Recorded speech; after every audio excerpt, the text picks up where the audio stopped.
The massive silver ship descended through Earth's clouds on a Tuesday morning, casting shadows over the small research facility in Nevada. Dr. Kim Day pressed his face against the window, watching the enormous vessel settle onto the desert floor with impossible silence. After 30 years of searching the stars for signs of life, life had finally come to them. 3 days passed before the aliens made contact. They emerged from their ship like figures from a dream, tall beings with skin that sparkled like crystal in the sunlight. Their movements were graceful, almost floating, and when they spoke, their voices carried a musical quality that made translation equipment hum with strange frequencies. Kim Day sat across from the alien leader in the hastily-constructed meeting room. The being had introduced himself as Veltar, though the name seemed to carry weights and meanings that human tongues could barely manage. Veltar's large, multifaceted eyes studied Day with what appeared to be genuine curiosity. "Your species is fascinating," Veltar said, his words flowing through the translation device with surprising clarity. "We have observed your radio transmissions for many years. Such creativity, such potential." Day leaned forward, his heart racing. "You've been watching us." From a respectful distance, Veltar assured him. "We represent the Zelethi Confederation, 7 species united in peace and cooperation. We seek to understand other intelligent life, to share knowledge and build bridges between worlds." The aliens' words painted pictures of incredible worlds where different species worked together, where wars were ancient history, where problems were solved through discussion rather than violence. Day found himself captivated by the vision of such perfect harmony. But, as the days passed, Day noticed something strange about his visitors' questions. They asked about human art and culture, yes, but they also asked about human history with particular interest in conflicts and battles. They wanted to know about military strategies, about how humans organized during times of crisis, about the weapons and tactics used in past wars. "Why do you ask so much about our fighting?" Day inquired, during one session.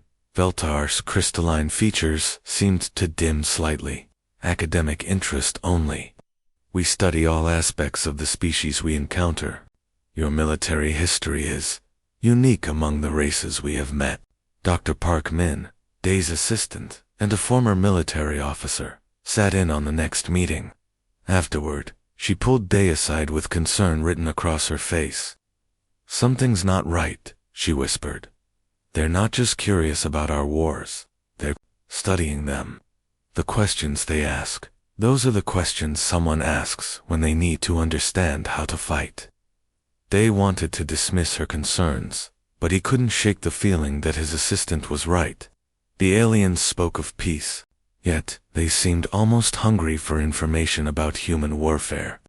Their questions grew more specific each day. How did humans coordinate large-scale battles? How did they adapt tactics when facing superior enemies?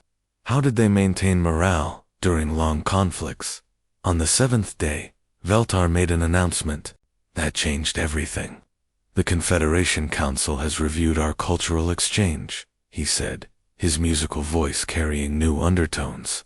"We would like to invite a human representative to visit Nexus Prime, our capital world. Dr. Kim Day, would you consider serving as Earth's first ambassador to the galaxy?" The offer was everything Day had dreamed of since childhood, a chance to walk on alien worlds, to represent humanity among the stars, to help forge a new chapter in human history. But Park Min's warnings echoed in his mind, and he found himself studying Veltar's expression more carefully. There was something desperate in the alien's multifaceted eyes, something that suggested this invitation was far more important to the Confederation than they were admitting. The way Veltar waited for his answer, the slight tension in his crystalline form, the way the other aliens in the room seemed to hold their breath, it all pointed to deeper motives. "Before I answer," Day said carefully, "I need to understand something. Why us? Why Earth? You speak of 7 species in your confederation, all peaceful and advanced. What could humanity possibly offer that you don't already have? Veltar was quiet for a long moment, his large eyes reflecting the room's lights like fractured mirrors. When he finally spoke, his voice carried a weight that made Day's skin crawl. Your species possesses certain ... capabilities that are rare in our experience. Capabilities that may prove valuable in times of great challenge. What kind of challenges? Day pressed. But Veltar's expression closed off, becoming unreadable. That is a conversation for another time, Ambassador. Will you accept our invitation? Day looked around the room at his team, at Parkman's worried face, at the alien delegation, waiting for his response. Whatever the Confederation wasn't telling him, he knew this moment would define humanity's future relationship with the galaxy. They needed him to say yes, and that desperation told him more than all their careful words combined. I accept, he said finally, sealing humanity's fate as something far greater and more dangerous than simple galactic citizens. The relief that washed over Veltar's features confirmed what Day had suspected. The Confederation didn't want humanity as friends. They needed them as something else entirely. Nexus Prime spread across the horizon like a living jewel, its towers reaching into the clouds while bridges of light connected floating platforms high above the surface. Kim Day pressed his face against the transport window, watching 7 different architectural styles blend together in impossible harmony.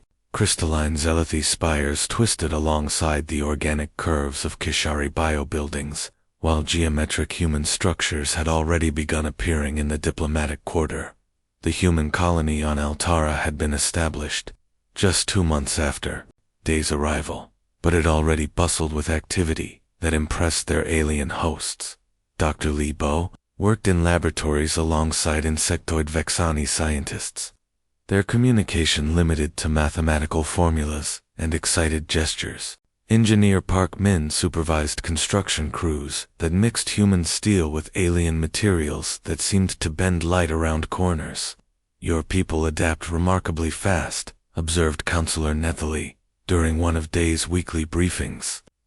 The reptilian Kishari's scaled head tilted in what Day had learned was curiosity. Most species require decades to adjust to Confederation technology and customs. What the aliens didn't understand was that humans weren't just adapting, they were improving everything they touched.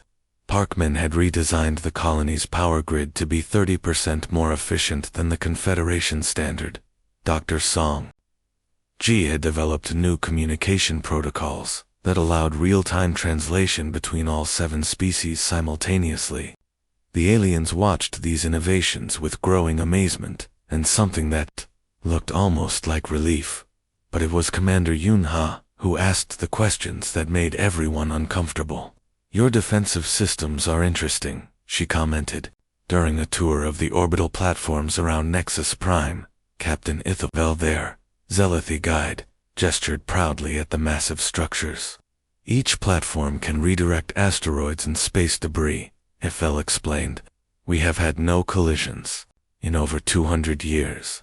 Yunha studied the weapons arrays with the eye of someone who had spent 20 years in Earth's military. But what about hostile ships? These platforms couldn't stop anything with basic shielding and decent speed. Ithavel's crystalline features showed confusion. Why would we need to stop hostile ships? We have no enemies. Our military exists only for ceremonies and asteroid management. But what if enemies appeared? Yunha pressed. What if someone wanted to attack your worlds? The silence that followed was uncomfortable. Ithavel exchanged glances with other aliens in the group, their expressions carefully neutral. Such concerns are unnecessary, he said finally. The galaxy is at peace. Similar conversations happened throughout the human colony. Every military engineer who visited Confederation installations came back with the same report. The aliens had impressive technology, but no idea how to use it for actual defense.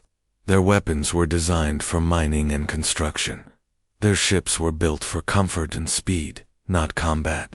Their tactical thinking focused entirely on avoiding conflict, rather than winning it. Dr. Kong Ho discovered the pattern first, while reviewing Confederation historical records in the Central Archives. He found Day in his quarters late one evening, pacing by the window that showed Altara's 3 moons. "I've been studying their member species," Kong Ho said, without preamble. "Every single one was contacted when they were peaceful. The Zelathi made first contact with the Kishari, right after they ended their last civil war. The Vexani were approached, just as they dismantled their military. The pattern repeats for all 7 species." Day turned from the window. "You think they chose peaceful species on purpose?" "I think they chose species that wouldn't fight back," Kong Ho corrected. "Look at their technology. They have everything needed for advanced warfare, but none of them know how to use it that way. It's like having a garage full of race cars, and only knowing how to use them as very expensive shopping carts." The observation troubled Day, especially when combined with his growing awareness that certain areas of Nexus Prime remained off-limits to humans. Entire sections of the government complex were restricted, and his requests for access were politely, but firmly denied. When he asked about Confederation military history, conversations grew awkward and quickly changed subject. It was Park Min who finally confronted the issue directly. She had been working with a mixed engineering team to upgrade the colony's communication array when she noticed something strange in the data flows. "They're monitoring deep space constantly," she told Day and the other human leaders during an emergency meeting. "Massive sensor networks, all pointed in the same direction. They're watching for something specific." Colonel Nam Yu, who had arrived with the latest group of human technical advisors, studied the data with growing concern. "This isn't scientific observation. This is early warning detection. They're expecting something dangerous to come from that direction." The pieces clicked together in Day's mind with horrible clarity. The careful selection of peaceful species, the desperate interest in human military capabilities, the constant deep space monitoring, the restricted areas and careful evasions whenever he asked difficult questions. The next morning, Day requested an immediate private meeting with Veltar. The alien ambassador received him in a chamber deep within the government complex, far from the usual diplomatic meeting rooms. Veltar's crystalline features seemed dimmer than usual, and his musical voice carried undertones of what sounded like exhaustion. "You have questions," Veltar said before Day could speak. "I have suspicions," Day replied, "and I think it's time you told me why you really contacted Earth." Veltar was quiet for a long moment, his multifaceted eyes reflecting the room's soft light. When he finally spoke, his words carried the weight of centuries of fear. "There is something we must show you, something we hoped we would never need to reveal to any species, but especially not to potential friends." The elevator descended deeper into Nexus Prime than Kim Day had known was possible. The walls changed from the familiar crystalline architecture to something older, darker, made from metals that seemed to absorb light rather than reflect it. Veltar stood beside him in silence, his usual musical voice replaced by heavy quiet that made Day's stomach twist with dread. The doors opened to reveal a massive underground chamber filled with representatives from all 7 Confederation species. Holographic displays covered the walls, showing star maps that pulsed with ominous red markers moving slowly but steadily across the galaxy. The air felt thick with fear and desperation that had been building for decades. "Dr. Kim Day," announced Counselor Zeekmer, the amphibious leader of the Quareth. "Welcome to Crisis Command. We had hoped never to bring any outsider here." Day moved closer to the central display, his breath catching as he realized what he was seeing. The red markers weren't just moving, they were consuming. Each marker represented a star system, and behind their path lay only empty space marked in black. 43 years ago, our deep space monitors detected something in the Andorian sector, Veltar explained, his voice barely above a whisper. "At first, we thought it was a natural phenomenon. Stars going dark, planets disappearing from our sensors. But the pattern was too organized, too purposeful. A new hologram materialized in the center of the room, showing mechanical constructs, the size of cities floating in the void. Their surfaces bristled with harvesting equipment that could strip entire worlds down to their cores within days. Behind them, space itself seemed empty and cold, as if the very fabric of reality had been drained of life. "We call them the Devourers," continued Counselor Nethalie, her reptilian features tight with ancient terror. "They appeared without warning and began systematically consuming everything in their path. Not conquering, consuming, they take all matter, all energy, leaving nothing behind but empty space." Dr. Song-ji, who had accompanied Day to the briefing, stepped closer to the displays with the analytical mind of a scientist. "Have you tried to communicate with them?" "For 4 decades, replied Ithavel, the Zelathi military commander. "Every frequency, every mathematical sequence, every form of communication known to our 7 species. They do not respond. They simply arrive, harvest, and move to the next system." The tactical displays showed the relentless advance with horrifying precision. 17 star systems consumed completely. Billions of lives simply erased from existence.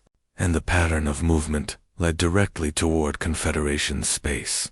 "How long do we have?" Day asked, though he dreaded the answer. "At their current rate of advance, they will reach our outer colonies in 18 months, Veltar replied. "Our first populated worlds will fall within 2 years." The weight of the revelation settled on Day like a crushing pressure. Everything made sense now. The careful selection of peaceful species, the desperate interest in human military history, the constant deep space monitoring. The Confederation hadn't been building a peaceful alliance. They had been gathering sheep, hoping that somehow their combined gentleness would protect them from the wolves. "Your military capabilities," Day said slowly. "What do you have?" The silence that followed was answer enough, but Zekmer spoke anyway.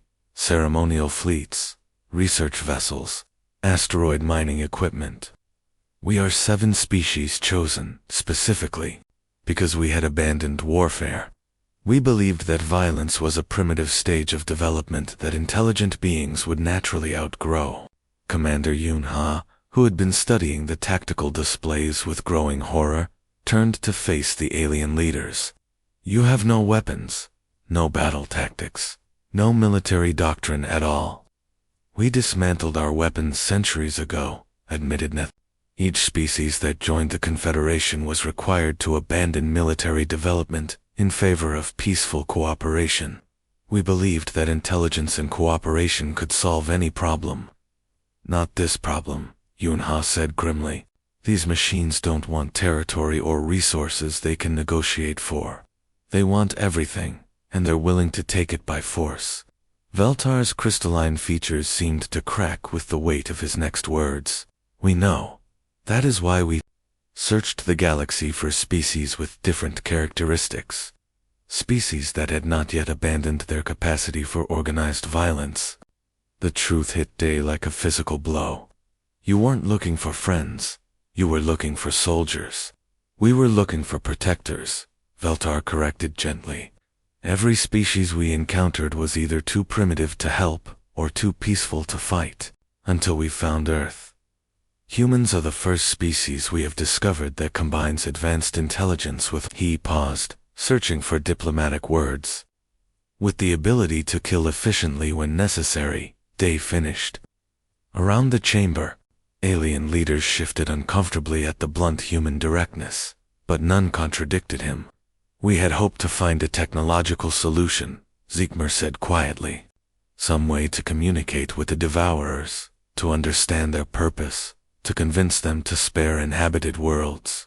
But for decades of research have produced nothing. They cannot be reasoned with, bribed, or deterred. They can only be stopped by force, and you need us to provide that force," Day stated. "We need humanity to teach us how to fight," Veltar admitted. "Your species possesses knowledge that we abandoned long ago. knowledge that may be the only thing standing between the and the complete extinction of 7 civilizations. The chamber fell silent, except for the hum of computers tracking the slow approach of mechanical death across the stars. Day looked around at the faces, human and alien alike, all waiting for his response to a question that would determine the fate of billions of lives.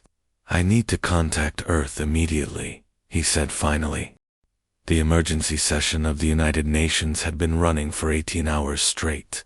Representatives from every nation sat in stunned silence as the transmission from Nexus Prime ended, leaving them staring at empty screens that moments before had shown the approaching mechanical death of entire star systems.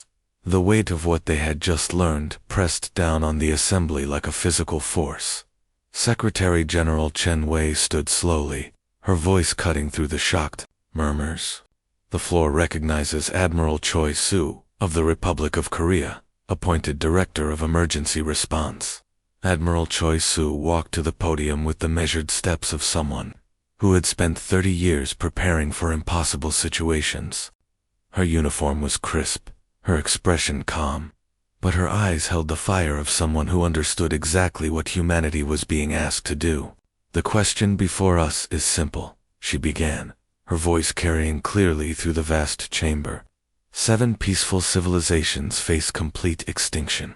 They have asked for our help not because they want to conquer anyone, but because they have forgotten how to protect themselves. The choice is whether humanity will stand by and watch genocide on a galactic scale, or whether we will remember that sometimes the only way to preserve peace is to be very, very good at war. The debate that followed was fierce, but surprisingly brief. Some delegates argued that humanity had no obligation to fight alien wars. Others pointed out that Earth would likely face the devourers, eventually anyway. But it was the delegate from Rwanda who silenced the chamber with a single sentence. "Never again," she said quietly. "We have said those words about every genocide in human history, and we have meant them every time. This is our chance to prove we meant them about genocide everywhere." Within 72 hours, the Guardian Protocol was activated. It was the largest mobilization in human history, but unlike previous wars, this one was fought not for territory or resources, but for the right of others to exist peacefully. Every nation contributed what they could: scientists, engineers, soldiers, strategists, and the collective knowledge of how to wage total war in defense of others. Dr. Kang Ho led teams of the world's best engineers in retrofitting human military technology for space combat, in shipyards from Seoul to Sao Paulo. Workers labored around the clock to transform Earth's naval vessels into something that could fight among the stars. The irony was not lost on anyone. Humanity's weapons of war were being repurposed as tools of protection. Colonel Nam, you established training camps where Confederation species learned tactics their civilizations had forgotten centuries ago. The sight of graceful Zealothi learning to coordinate artillery strikes alongside disciplined human marines would have been comical if the stakes were not so desperately high. The aliens struggled with concepts like strategic deception and concentrated firepower, but they learned with the desperate focus of beings who knew their worlds depended on it. But the real transformation happened when human ships began arriving at Confederation worlds. Captain Lee Jun established defensive positions around vulnerable colonies, his engineers working alongside local populations to turn garden worlds into fortress systems. The aliens watched in fascination as humans displayed a talent none of them had ever seen, the ability to wage war, not for conquest or glory, but purely for the defense of others. "Your people are remarkable," Veltar observed, watching human technicians help Kishari civilians construct underground shelters on their homeworld. "Every other military force we have studied in our historical records fought for territory, resources, or dominance. But humans fight for the right of others to remain free." Admiral Choi nodded, reviewing tactical displays that showed the transformation of Confederation space into a coordinated defense network. Every species has something worth protecting. We just happen to be good at the protecting part.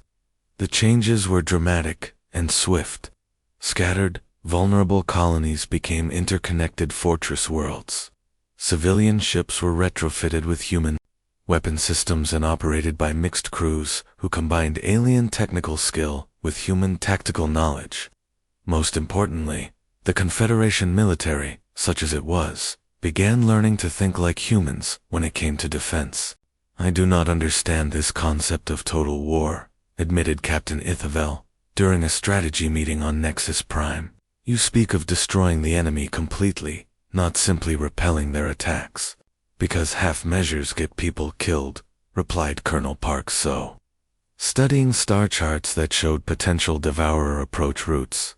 "When someone threatens innocent lives, you don't just make them go away.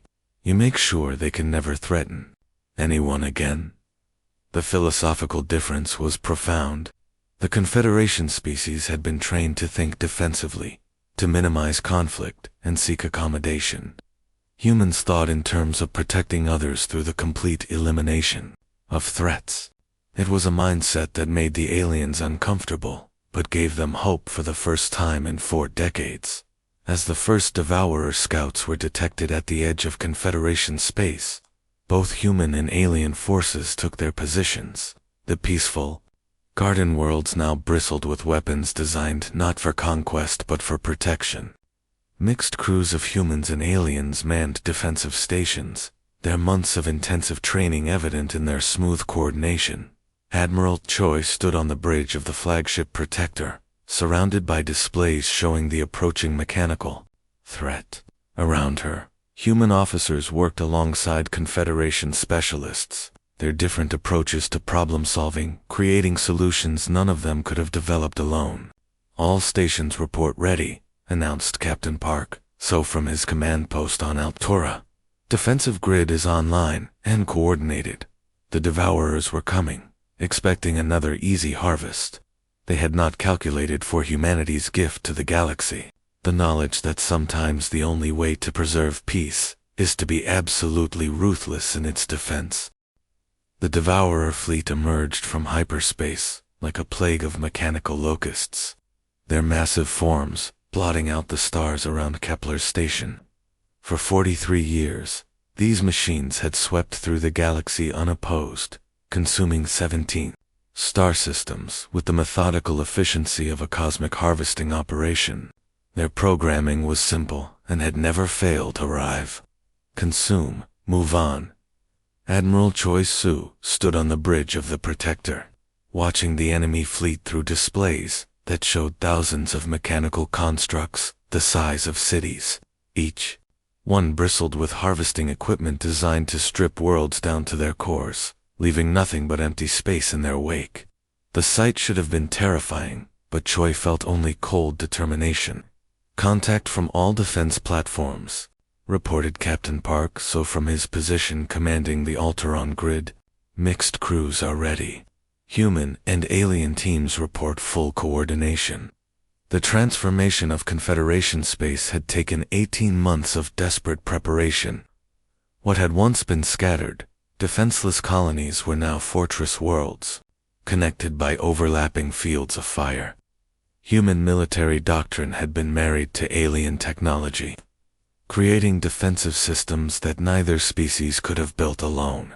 The first wave of Devourer ships accelerated toward Kepler Station, their sensors detecting the same peaceful, undefended worlds they had consumed so many times before.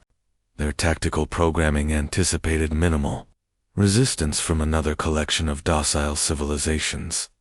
They had not been programmed to face humanity. "All stations, execute Guardian Protocol," Admiral Choi ordered, her voice carrying across the communication networks to every human and alien defender in the system. The space around Kepler Station erupted in coordinated violence that caught the Devourers completely off guard. Defense platforms that had been disguised as civilian structures revealed massive weapon arrays built with human designs and alien materials. Mines that looked like asteroids exploded in carefully calculated patterns, channeling the enemy fleet. into killing fields where concentrated firepower could destroy them most efficiently. Target the lead constructor units, ordered Colonel Kim Jin from the tactical center on Nexus Prime. Around him, Zealothi and human technicians worked in perfect harmony, their months of joint training evident in every precise movement, cut off their ability to process raw materials. The Devourers reeled under the unexpected assault, their programming struggling to adapt to resistance they had never encountered. These were machines designed to harvest defenseless worlds, not fight. Coordinated military opposition. Their massive harvesting equipment, so effective at consuming planets, proved clumsy and vulnerable when faced with weapons designed specifically to destroy them. But Admiral Choi was not content with simple defense. As the first wave of Devourer ships crumpled under concentrated fire, she activated the second phase of the Guardian Protocol, something no previous victim of the Devourers had ever attempted. All pursuit squadrons, launch now, she commanded.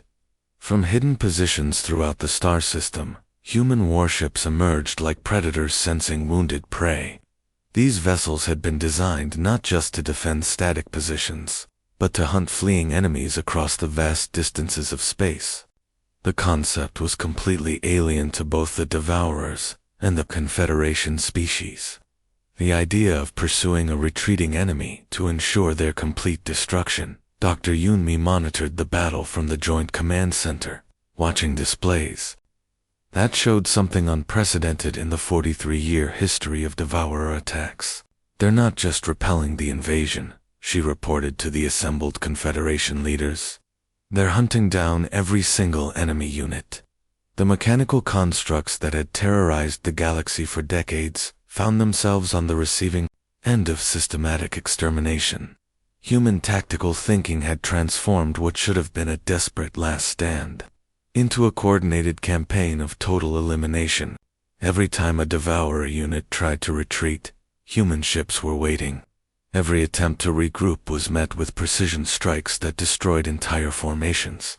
"This is impossible," whispered Counselor Zeekmer, watching the tactical displays with amazement and growing hope. In 43 years, no one has ever successfully fought them. They always retreat and return with larger forces. "They're not retreating this time, Colonel Nam," you replied grimly. "Human doctrine doesn't allow known threats to escape and regroup. We're not just stopping this attack, we're eliminating their ability to ever attack again." The battle raged across 3 star systems as human forces pursued fleeing Devourer units with relentless efficiency.